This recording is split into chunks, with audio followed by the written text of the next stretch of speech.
ভাই ও বোনেরা, আমরা সবাই অনেক কিছুর অপেক্ষা করি, চাকরি, সুখ, সফলতা। কিন্তু আল্লাহ আমাদের জন্য বছরে একবার এমন একটি মাস পাঠান যেখানে অল্প আমলেই পাহাড় সম সওয়াব পাওয়া যায়। সেই মাসের নাম রমজান। আপনি জানেন কি এই মাসের একটি রাত 1000 মাসের চেয়ে উত্তম? রমজান আল্লাহর বিশেষ নিয়ামত। রমজান শুধু একটি মাস না, এটা আল্লাহর পক্ষ থেকে আমাদের জন্য একটি সুযোগ। যে ব্যক্তি এই মাস পেয়েও নিজেকে বদলাতে পারল না, তার চেয়ে বড় দুর্ভাগা আর কেউ হতে পারে না।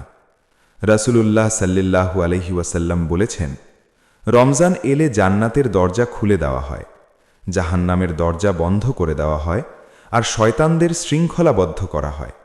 ভাবুন একবার, পাপ করা কঠিন, নেক আমল করা সহজ, এর পরেও যদি আমরা না বদলাই তাহলে কবে বদলাবো?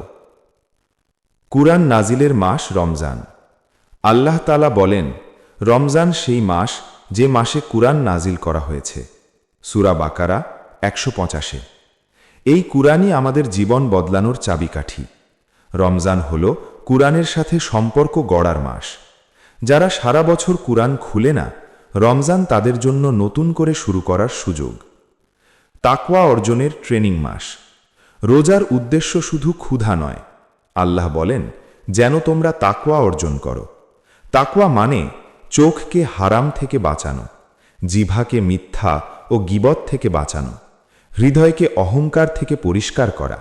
যে রোজা রেখে নামাজ পড়ে কিন্তু মুখের গুনাহ ছাড়ে না, সে রোজার পূর্ণ সওয়াব পায় না।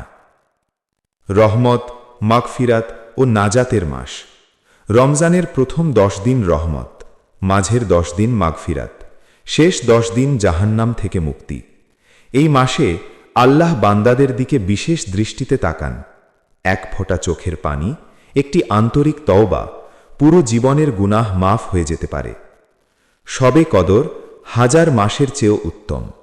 রমজানের একটি রাত যার ইবাদত 83 বছরের চেয়েও বেশি। এই রাতের ফজিলত ভাষায় প্রকাশ করা যায় না।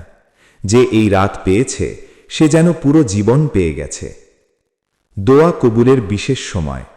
রাসূল সাল্লাল্লাহু আলাইহি ওয়াসাল্লাম বলেছেন, রোজাদারের দোয়া ইফতারের সময় ফিরিয়ে দেওয়া হয় না। আপনি যে দোয়াটা সারা বছর কবুল হওয়ার জন্য অপেক্ষা করছেন, হয়তো রমজানের একটি ইফতারেই তা কবুল হয়ে যাবে। ভাই ও বোনেরা, আমরা জানি না এই রমজান আমাদের জীবনের শেষ রমজান কিনা। তাই আসুন এই রমজানকে শুধু রোজার মাস না বানিয়ে জীবন বদলের মাস বানাই। আল্লাহ আমাদের সবাইকে রমজানের পূর্ণ ফজিলত অর্জনের তৌফিক দান করুন। আমিন।